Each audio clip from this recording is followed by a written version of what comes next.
Hi hello welcome back to our channel. ఈరోజు Punjabi dress normal pant cutting 5 మినిట్స్లో ఎలా cut చేయాలో చూద్దాం. స్టిచ్చింగ్ రాని వాళ్ళు కూడా ప్యాంట్ కటింగ్ చూసి నేర్చుకోవచ్చు. ఈజీ మెథడ్లో ఎలా నేర్చుకోవాలో చూద్దామండి. ఫస్ట్ ఫ్యాబ్రిక్ని 4 ఫోల్డింగ్స్ చేసుకొని ఓపెన్ సైడ్స్ అన్నీ ఆపోజిట్ వైపుకి వేసి ఫోల్డింగ్స్ మన వైపుకి పెట్టుకోవాలి. ఇక్కడ చూపిస్తున్నట్టు ఇక్కడ కాళ్ళ దగ్గర ఫోల్డ్ చేయడానికి 2.5 ఇంచ్ నేను తీసుకున్నాను. ఇక్కడ 2.5 ఇంచ్ దగ్గర ఒక మార్క్ చేసుకొని అదేవిధంగా ఇక్కడ లాస్ట్కి కూడా 2.5 ఇంచెస్కి ఒక మార్క్ చేసుకొని లైన్గా ఒక స్ట్రైట్ లైన్ గీసుకోవాలి. ఇక్కడ చూపిస్తున్నట్టు లైన్గా ఒక స్ట్రైట్ లైన్ గీసుకోవాలి. చాలా ఈజీ అండి.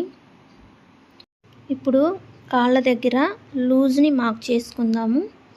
లూజ్ ఎంతవరకు ఉంటే అంతవరకు స్ట్రైట్గా ఒక మార్కింగ్ చేసుకొని ప్యాంట్ ఎంత పొడవు ఉందో అంతకి ఒక మార్క్ చేసుకోవాలి. అదేవిధంగా హిప్ దగ్గర ఎంతవరకు ఉందో అక్కడ వరకు ఒక మార్క్ చేసుకొని దాన్ని కూడా ఒక స్ట్రైట్ లైన్ గీసుకోవాలండి. ఇంకా ఎంతవరకు ఫ్యాబ్రిక్ ఉందో అంతవరకు లాంగ్గా ఒక మార్క్ గీసుకోవాలి.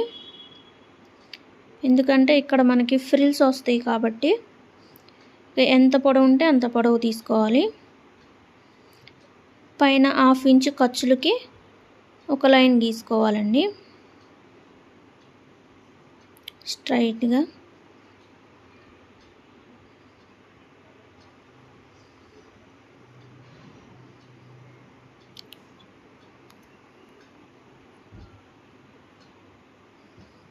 ఇలా గీసుకున్న తర్వాత ఇప్పుడు ఇక్కడ లూజ్ చూసుకోవాలి. మనం లూజు ఎంత పొడవు ఉందో అంత పొడవు దాన్ని టిక్ చేసి అక్కడి నుంచి ఒక 1/2 ఇంచు కిందకి కిందకి ఒక స్ట్రైట్ లైన్ గీసుకోవాలండి. ఇక్కడ మనం హిప్ దగ్గర కర్వ్ గీసుకోవడానికి ఒక 1.5 ఇంచ్ అయితే సరిపోతుంది. ఒక 1.5కి ఇక్కడ మార్క్ చేసుకొని అదేవిధంగా హిప్ లూజ్ దగ్గర కూడా ఒక 1.5 మీటర్కి ఒక 1.5 సెంటీమీటర్కి ఒక మార్క్ చేసుకోవాలి.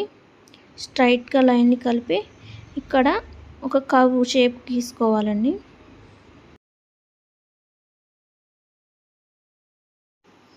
ఇప్పుడు ఈ కర్వ్ షేప్ దగ్గర నుంచి లెగ్ లూజ్ దగ్గర వరకు ఒక స్ట్రైట్గా ఒక లైన్ గీసుకోవాలండి. ఇక్కడ చూపిస్తున్నట్టు కొంచెం కర్వ్ తీసుకుంటూ లోపలికి గీసుకోవాలి. లేదంటే ఇక్కడ స్ట్రైట్గా టేప్ పెట్టి ఒక లైన్ అయినా గీసుకోవచ్చు.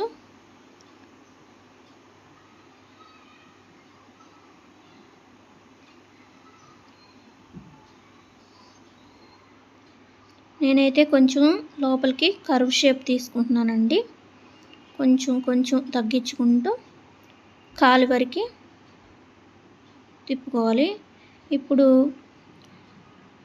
ఖర్చుల కోసం కాలు దగ్గర 2 ఇంచెస్ వరకు ఒక మార్క్ చేసుకోవాలి.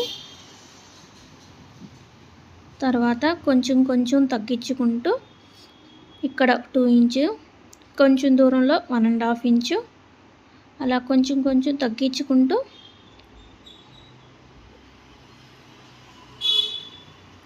పై వరకు లాస్ట్కి ఒక 1/2 ఇంచు, 1 ఇంచ్ అయితే సరిపోతుంది.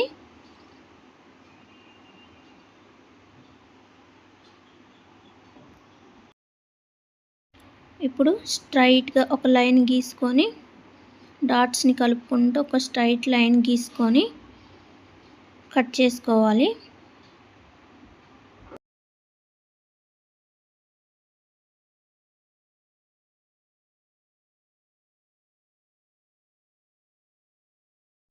ఇప్పుడు కట్ చేయగా మిగిలిన పీస్లో మనం హిప్ బెల్ట్ని కట్ చేసుకోవాలి.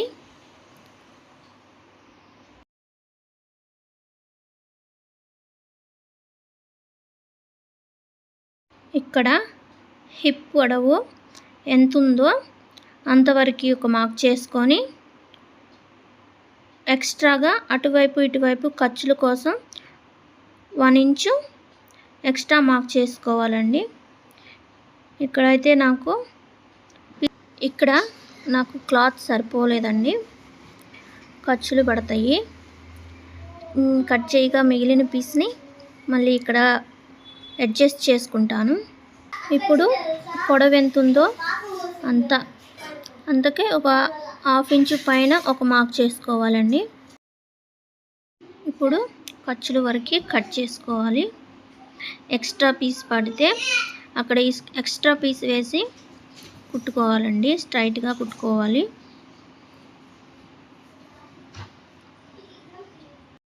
ఇక్కడ కట్ చేసిన పీసుల్ని ఇక్కడ నేను ఖర్చులుగా వాడి స్ట్రైట్గా కట్ చేస్తానండి. ఇక పైన మనం నాడ ఎక్కించుకోవడానికి బెల్ట్ 2 ఇంచెస్ తీసుకోవాలండి ఎక్స్ట్రా. నా వీడియో మీకు నచ్చినట్లయితే లైక్ చేసి సబ్స్క్రైబ్ చేసుకోండి. Thank you.